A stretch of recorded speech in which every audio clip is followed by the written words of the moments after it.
He came home early after a canceled meeting. From the hall, he heard crying in his kitchen. And when he opened the door, his new maid stood there with bruises on her face and a baby strapped to her back. What he discovered next brought back his own buried past and changed everything. Before we dive in, let us know in the comments what time is it and where are you watching from. Let's start. The sink water stung her hands, but not as much as the memories burning in her head. She scrubbed the plates hard, her yellow gloves squeaking against the porcelain, while her tears fell faster than she could blink them away. Her back ached from the weight tied against it. Her baby, his blonde head bobbing softly, small hands gripping her uniform. It was the first day she had ever brought him here. The first day she broke her own rule of never mixing her work with her child, but she had no choice anymore. Her husband was gone. The fight last night replayed in her ears like broken glass. His drunken voice, the slam of his fist against the wall, the sting of his hand against her arm. The bruise on her cheekbone had bloomed in seconds. She had begged him not to shout, begged him not to wake the baby, but he didn't care. "You ruined me," he spat, eyes bloodshot with rage. "Always crying, always begging. You and that brat, nothing but chains around my neck." She tried to hold his hand, tried to remind him of the vows they once made, but he shoved her back so hard she hit the table. The baby had screamed in terror. And then the words that cut her deeper than any bruise. "Find some other fool to feed you. I'm done." The door slammed. His footsteps faded. He didn't return.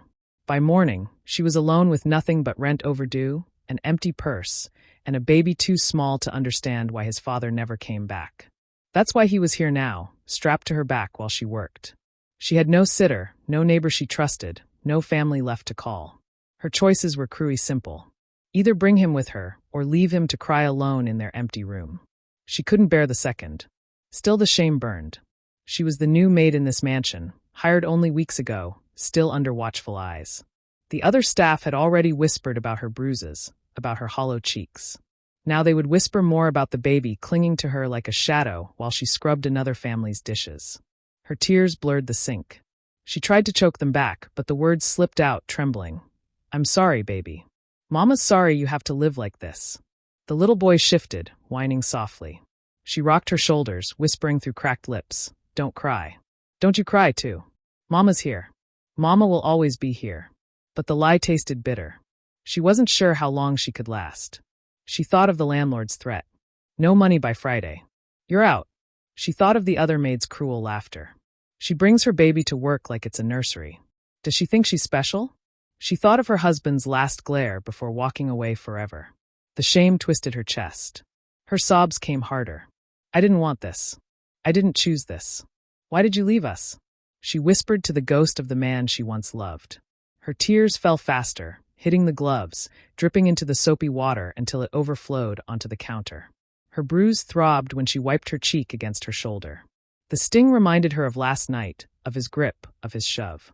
She bit her lips so hard she tasted blood she wanted to scream, to collapse, to throw the dishes against the wall and curse the world for making her carry everything alone. But she couldn't. She had to keep working, keep scrubbing, keep pretending her tears were nothing more than sweat. Because she was the new maid. Because one mistake, one complaint could cost her this job, the only fragile lifeline she had left. The baby whimpered again, louder this time. She shushed him desperately. "Please, please, not now. Don't let them hear. I can't lose this job too." Her body trembled, bent over the sink, tears streaming freely now. She whispered through clenched teeth. "Why is it always us? Why do we have to suffer like this?" The kitchen was filled with the sound of her sobs, the clink of dishes, the soft whine of a child too young to understand, but old enough to feel the weight pressing on his mother's back. And then the sound of footsteps, a gasp, sharp and startled. She froze, eyes wide, hands stiff in the soapy water. The millionaire had come home early. The millionaire hadn't planned to be home this early. A meeting had been canceled at the last minute, and instead of wasting hours at the office, he asked his driver to take him back. As he stepped into the marble foyer, loosening his tie, the house was quiet. Too quiet. Then faintly he heard it crying. It drifted through the hall, muffled but steady, raw enough to make him stop in his tracks. He frowned, following the sound until it led him to the kitchen. He pushed the door open, and the sight that greeted him made him freeze. His new maid, the one he had hired barely 3 weeks ago, stood hunched over the sink, dishes in her trembling hands. Tears streamed down her bruised face. Falling into the soapy water and strapped to her back, clinging desperately, was a baby. For a moment he thought he was imagining it. A maid working while crying. A child bouncing against her shoulders. The weight of both unbearable. "What? What is this?" he asked, his voice breaking the silence. She spun around, startled, her eyes wide with horror. The bruise on her cheek stood out in the kitchen light.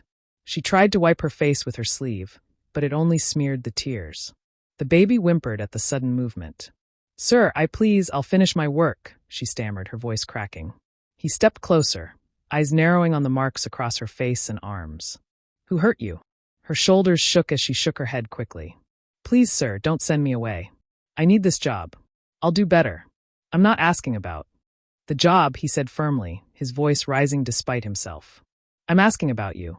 Why are you standing here crying? Why is there a baby strapped to your back while you clean my house?" Her lips trembled.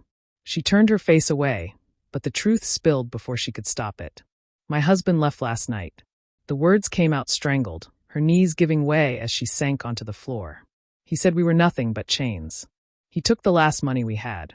He hit me when I begged him to stay. I tried to cover the bruises, but I couldn't hide them all." The baby whimpered louder as though echoing her words. She rocked on the floor, clutching him closer. "I had no one to leave him with today. No money for a sitter, no family left. If I stayed home, I'd lose this job, and I can't lose it. It's all I have left. Sir, please don't throw me out." The millionaire stared down at her, his chest tight. He had expected silence and order when he walked in. Not this. Not a young woman crumpled on his kitchen floor, a baby clinging to her, tears spilling down her bruised face. And suddenly he wasn't just looking at her. He was looking at his mother. Years ago, he had been that child clinging to her skirt as his father stormed out, leaving them with nothing but debt and shame. He remembered his mother's bruises hidden beneath long sleeves, her quiet sobs at night when she thought he was asleep. He remembered her whispering, "We'll survive somehow. We'll survive." The memory hit him like a blow. His throat tightened, his hands curled into fists at his sides. "You should have told me," he whispered, his voice thick. She shook her head, sobbing. "No. People already laugh at me. They say I bring my baby here to beg for pity. They call me shameless. I thought if you knew, you'd do the same." He crouched slowly, his eyes burning. "Look at me." She lifted her eyes, terrified, broken. "You are not shameless," he said. "You are surviving. And I know what that looks like because I've seen it before. My own mother lived the same way, and I swore that if I ever had power, I'd never let another woman suffer like she did." Her breath caught. "Sir," he stood, his voice firm now, echoing through the kitchen. "You are not just the new maid here. You are a mother doing everything she can to keep her child alive. From this moment, you will be treated with dignity under my roof. You will not scrub floors with a baby tied to your back. I'll arrange proper child care, a safe place for you to stay. And if anyone on this staff dares whisper against you again, they will answer to me." Her tears poured faster, but the weight on her chest eased for the first time in months.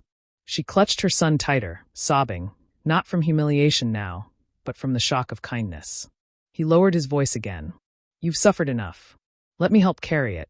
That night, after laying her child in a bed the millionaire himself had ordered prepared, she bent over him and whispered, Maybe things will change now."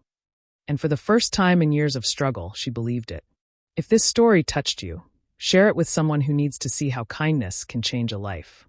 Don't forget to like, comment, and subscribe for more powerful emotional stories that remind us of what really matters.